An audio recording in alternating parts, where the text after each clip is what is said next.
It became harder and harder to tell what was real, and then one day, nothing was. This is reality's end.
Chapter 5. Not-Rumpelstiltskin. Julia. A moment passes. My eyes wander around the room looking for changes. The lab remains just as before, black-topped benches and metal cabinets bearing a ponderous array of nuclear instrumentation modules, all lit by the press light I've placed on the counter. No Rumpelstiltskins. I take a deep breath and knock again 5 times on the counter. When this, again, yields no apparent result, my trepidation gives way to annoyance. "Excuse me," I shout, pulling out the mysterious business card and brandishing it in the air. "I happened to find this card for a gentleman who says he can spin straw into gold and cesium into barium. I was interested in having some transmutations done, and I was hoping to inquire about rates." Only the silence answers me.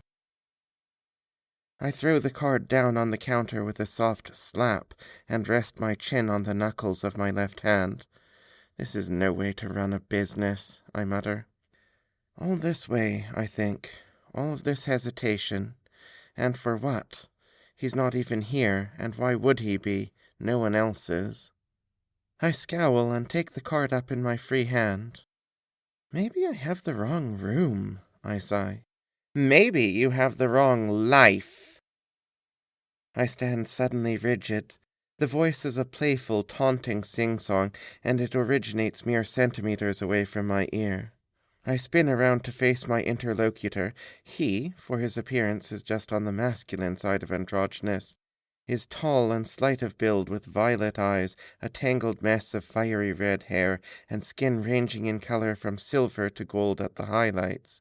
He is dressed in a forest green tailcoat, his pointed ears, as well as just about everything else about him, instantly marking him as a member of the gentry.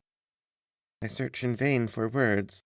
My first inclination is to say, "Rumpelstiltskin, I presume." But I stay my tongue when I remember that name almost got me killed the last time I said it to him. Instead, I finally settle on a flat "Hello." The gentleman grins, and then, in a single fluid motion, he leaps up and lands with his hands planted on the countertop between his bent knees. "Julia Whaling Horshack Chen," he exclaims, "born June 1st, 1988, in Kitsilano, British Columbia, Canada. Honors BScs in Physics and Mathematics from the University of British Columbia, both awarded 2010. PhD in Theoretical Physics from the Massachusetts Institute of Technology, awarded 2016. Thesis on the holographic duels of perturbed quantum-corrected n+1 dimensional black holes with a radially asymmetric vector hair. Absolutely scintillating stuff, I'm sure." "You seem to have me at a disadvantage," I reply, drawing back very slightly. My eyes dart quickly and almost involuntarily toward the exit. Far too far away, and with him in between. I force a smile. "Oh, I have you at several disadvantages," he says with a laugh, crawling forward slightly, "though I suspect you already know that. In any case, you need not read anything ominous into my knowledge of you.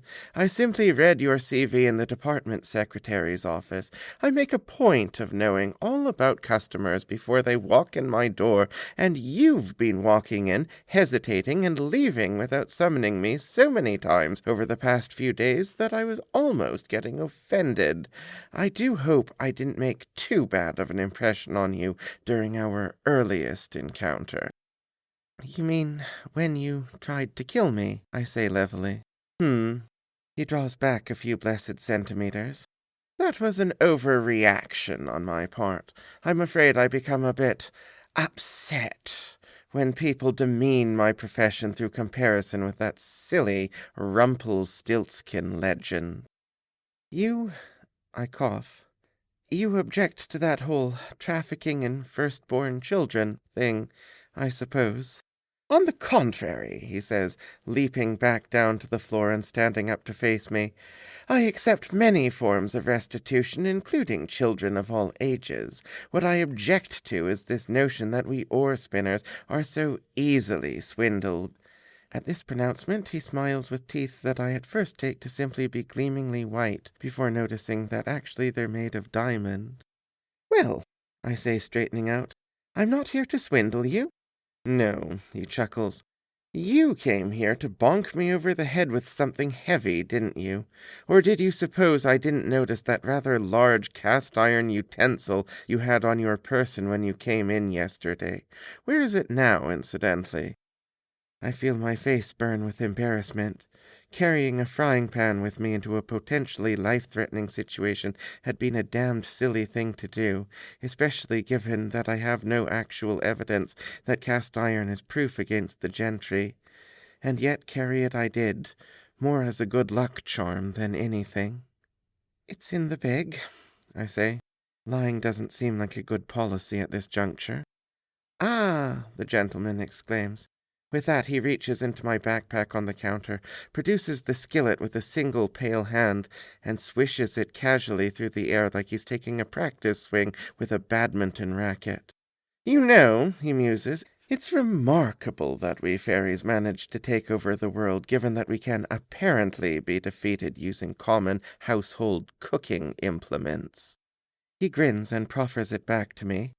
I keep my expression studiously neutral as I accept it, and then set it down against the wall. The fairy claps his hands together. "Now then, since we've finally progressed beyond our stale adversarial relationship, we can, as they say, talk turkey. Is my name, transmutation is my game, and my rates—" "Sorry, I didn't catch that," I interrupt. "Do you mind repeating it?" "Certainly not," he replies crisply. "My name, that is to say, my true name, which gives its knower power over me, is—" I can see the fairy's lips move as he speaks. I'm even cognizant of his voice reverberating in my ears. But somehow the name leaves no impression on my brain. It is literally in one ear and out the other. "You've enchanted it," I realize. He shrugs. "I told you you wouldn't be swindling me." "Well then, Mr. Not-Rumpelstiltskin," I say, making a desperate grab to assert some control over the situation, "I am, well, not actually interested in transmutation at this time. There's another matter on which I'd like to engage your services." Yes, I thought there might be," he says, taking a seat on the counter and steepling his fingers. "Fortunately, I'm something of a jack of all trades. Simply name the service, and I'm sure we can come to an agreement. Well, unless you're poor." I hesitate for a moment and then say, "I want information about physics, the shift, magic." "Information," he scoffs. "The currency of the old order." "Then you can't provide it for me." "Oh, I can provide it for you," says Not-Rumpelstiltskin, sliding again to his feet, "though it is rather beneath my dignity as an oar spinner. But I don't think that I should, because in all honesty, I don't think it's what you really want." My lips tighten into a grimace. "And what, pray tell, do you think that I really want?" He laughs. I think that's rather obvious, don't you? I cross my arms. Not really. Well, tell me this, dear woman. What were you before the shift? A mistress of arcane lore? A priestess of the old religion? A scientist. Same difference, he scoffs. The point is that you had knowledge, not information, but knowledge, about how the world worked at its most fundamental level, knowledge beyond that of lesser mortals, and with it, perhaps, just a smidgen of respect. But now look at you, filthy, frostbitten, half-starved, and scrounging for whatever packets of food everyone else neglected to steal. I admit that his words hit uncomfortably close to home, but that's just as true of anyone else right now. True, he purrs, but you were supposed to be better than them, weren't you? I pause. I don't know what you're talking about. Oh, come now. You never felt even a little bit of superiority? Not when you heard them rambling on with their obvious falsehoods while you knew better? Not when you knew that they knew that you knew all about stars and equations and the earth and the atoms and how to blow up a city by banging two pieces of metal together just right? That wasn't really my field. That never made you feel like you were special, he demands, ignoring my protest and leaning in toward me, like you were made for higher things. Such a feeling has absolutely nothing to do with why you are currently risking your life in an abandoned radioactivity lab seeking information, whilst everyone else of your city is simply trying to survive. You've simply never felt that way.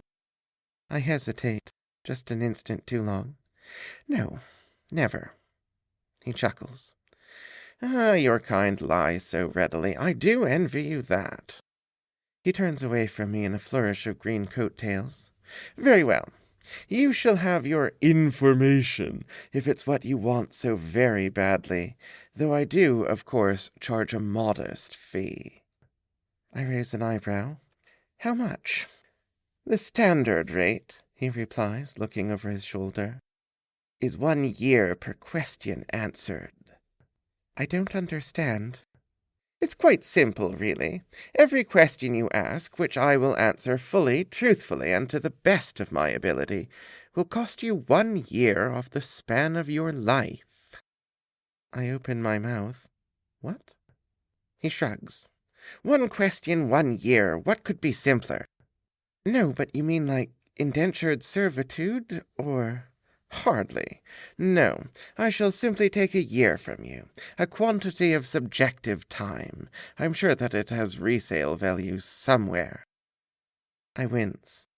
Off the end of my life, I assume. He shakes his head. No, I have no idea when you're going to die. I shall just age you up for each answer. He seems to register my horror at the prospect, because he adds, Really, I'm the one taking the risk here. I mean, imagine if I gave you an answer and it turns out that you only have 2 days' worth of life left in you. That's not how life works. But also, no, hard no. I can get help elsewhere. You can't, actually, he replies with a condescending shake of his head. There are few enough of us ore spinners left in these sorrowful days that you will not find another. Certainly not in this country. I can all but assure you that I'm the best chance you will ever have, and I swear that on my honor as a fairy. I study him for a long minute. And I'm supposed to just believe that. You can believe it or disbelieve it at your liberty, he intones. But do consider, not 2 weeks ago this country was invaded by the fairy kingdom of Everglace. They hacked effortlessly through your troops, cut a swathe through your countryside, and took not a single prisoner along their short, victorious plunge toward your capital. They had both the ability and the inclination to kill every last one of you, and yet you're still alive. Why? Because they accepted your surrender. That was an oath, and we fairies take our oaths very seriously. Therefore, if I swear to you, upon my honor, that I am the only oar-spinner you are ever likely to meet, then I'm the only oar-spinner you are ever likely to meet. You will therefore either pay my price, or die as ignorant as the common rabble. It's your choice. I am at a loss for words. I don't necessarily believe him, but I also don't know where I'd find another oar-spinner if one existed. And yet, 1 year per question. You can make 1.3333 entire humans in a year. I don't suppose the rate is negotiable, I say, hating myself ever more with each word. Maybe a bundle deal, 15 years for 20 questions, sort of thing. Will I be postmenopausal in 15 years? I find myself wondering. Will I have arthritis in my knees, or some delightful new vision problem? I mean, you could always try your luck with the frying pan, laughs Not-Rumpelstiltskin, and then after a pause, or... I look up sharply at him. He shakes his head and waves his hand dismissively. No, you'd never go for it. Never mind.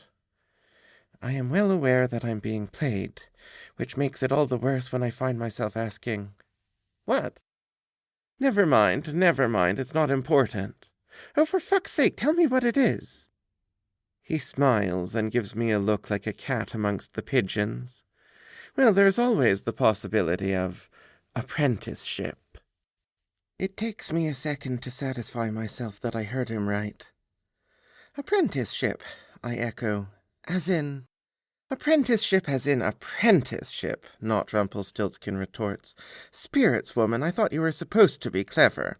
Apprenticeship as in you would learn the tricks of the trade of oar-spinning, as in you would be offered membership in our guild, as in anything that I can teach you would be yours to learn, all of the information that you could ever want about magic and the crossroads between it and your science. I happen to know that my guild has a space that urgently must be filled, and you, with the appropriate training, of course, might just be the lucky one to do it. He inclines his head toward me. So, what do you say? I credit myself with having enough savvy to answer correctly. What's the catch? Well, if you're not interested. No, I say a little too hastily. What does it entail? What would be involved? His diamond grin widens. Access to our citadel, of course, and before that an education with me as your humble master, graciously offering you my tutelage. And before that we must venture into Fairy, you and I, and you can perhaps gain an appreciation for why an oar-spinner is needed. And before that, or perhaps during, I'm not particular, he fixes me with a glance. 10 questions. Questions? Yes, 10 of them, to judge your worthiness. He shakes his head. We can't go around letting just anybody into our guild, of course. So it's a job interview, basically. The fairy scoffs. Hardly. Oar-spinning isn't a job, it's a calling. Learn that, or you won't have a prayer of making it. I scowl. To be fair, his attitude isn't all that much different from that of some of the people I'd worked with in academia, but I still don't appreciate the rudeness. What sort of questions? I ask, deciding to let the matter slide. Well, that's up to you, isn't it? I furrow my brow. Sorry, I don't... Wait, are you saying that I'm asking the questions? Well, how else am I to judge your fitness as a student, if not by the questions you ask? And what possible value could there be in asking you questions when you know so little? He assumes a seat on the edge of the counter. Honestly, you humans do everything so backwardly. It's a wonder your civilization lasted as long as it did. And I assume that the questions I've already asked don't count, I say, careful to make it sound like a statement. Not-Rumpelstiltskin thinks about it. Nah, I'll be nice. You haven't agreed to anything yet. No questions count until you do. I feel a private note of relief. And if and when I do accept, I say, Will you answer my questions? Fully, truthfully, and to the best of my ability, he replies. So long, of course, as none of them are any variation on what sort of question am I supposed to ask, or for that matter, what is your real name? I see. He tilts his head. Do we have a deal, then? Wait, you're judging me on the quality of my questions, yes? Yes, as I have already said, he retorts peevishly, I do hope you're less redundant with your real questions.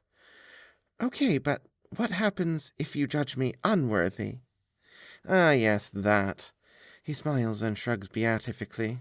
In such an unfortunate event, it would be necessary for me to seek restitution for my time and effort. You see, I'm taking rather a gamble on you. It would be a shame if it failed to pay dividends. I raise an eyebrow. You'd take years off my life, in other words. For the questions, yes. For the time and loss of any possible ore-spinning income, and for my expenses incurred along the way, I may find it necessary to claim other things. Other things. Oh, happy memories, love, sanity, eyes, that sort of thing. Best not to dwell on it. He sits up. Plus, of course, I would take back everything that you had learned. I press my lips together into a line. I rather like having eyes, actually. My sanity, though, is apparently not in mint condition, because after a moment I look up at him and speak in as business-like of a tone as I can. So, to summarize, I will be risking just about everything that I am, whereas you will be risking absolutely nothing. I will be judged by you according to criteria that you refuse to reveal, and if I fail, I won't even get to keep the knowledge that I gained. Is that about the size of it? Well, you leave out the most critical part, he says coyly, reclining on the counter. If you succeed, you earn knowledge and power undreamt of. Surely that's worth something. For which I have only your word to go on. My word as a fairy, yes. I straighten out my scarf, feel a dull throb of pain from a bruise that Lester's corpse left, and look away. I hope you can understand that doesn't exactly sound like a great deal from my perspective. He chuckles and wags a finger. Ah, but you must weigh it against the alternative, mustn't you? Which is? Well, starvation, I should think, he says, sitting up. Maybe the cold, maybe something else. You, don't exactly seem to be surviving by your wits alone. I draw in a breath. There are worse things than dying. Yes, he agrees. But that's just another way of saying that there's more to life than not dying. Dignity, for example, something of which you seem to be in critically short supply. Not-Rumpelstiltskin rolls onto his knees and leans toward me, fingers gripped on the edge of the counter. That's what you really want, isn't it? Not information, not even knowledge, but the dignity of knowing that you know it. And that's precisely what I'm offering. A chance at dignity. He falls back onto his haunches and adjusts his lapels. Now, I have laid out my terms and conditions. I have made my promises and I have made my threats. Trust me, or do not. Accept my offer, or do not. But whatever you decide, do it now. In the end, there is no choice. Or rather, it's already been made. I made it the moment I'd summoned him, perhaps even the moment I'd decided to set foot in the laboratory, and yet I feel my hand extending nonetheless. I think we have a deal. My hand hovers in the air for a good 30 seconds as Not-Rumpelstiltskin looks at it in increasing bewilderment. What are you doing with that? He demands finally. I'm offering it to you, I stammer. Like a handshake. It's how humans seal deals. Well, in this part of the world, anyways. I see, he intones. Well, it's hardly necessary now. You've already agreed to my terms. I'll let you keep your hand. I suspect you'll be needing it. I let it sink to my side. Note to self. Don't use idioms around fairies. Now then, says Not-Rumpelstiltskin, easing back into a sitting position. Let's hear these 10 questions of yours. What, right now? Instantly I realize my mistake. Shit. A broad smile spreads over Not-Rumpelstiltskin's face. Not necessarily. In fact, I would strongly advise you to pace yourself, take time and care in formulating your questions, and never let them slip away idly, especially not when someone manages to discombobulate or disorient you, or you'll soon find yourself without any, and where would we be then? I glare. I'm angry at him, of course, but I'm angrier at myself for falling for such a cheap trick, and all in less than a minute. I trust that I've satisfactorily answered your question, he asks, leaning in toward me. It takes me several seconds before I can bring myself to say anything at all. Yes. Splendid, he replies. 1 down, 9 to go. You have been listening to a serialized audio adaptation of the novel Reality's End, A Theory of Magic, Book 1, by J.P. Babb, as narrated by J.P. Babb. The novel is available from Otter and Osprey Press and can be purchased in trade paperback on Amazon or as an electronic copy wherever ebooks are sold. The podcast, Reality's End, A Theory of Magic, Book 1, is licensed under copyright by J.P. Babb. Special thanks to Alec Kachan for composing our theme music, an epic arrangement of the Quebecois folk song La Le Bon Vent, Sarah Clark for her services as a sensitivity reader, and Berserka Design for the cover. You can support me on Patreon at patreon.com/jpbab for early access to new episodes, bonus commentary, and material from the unpublished sequel.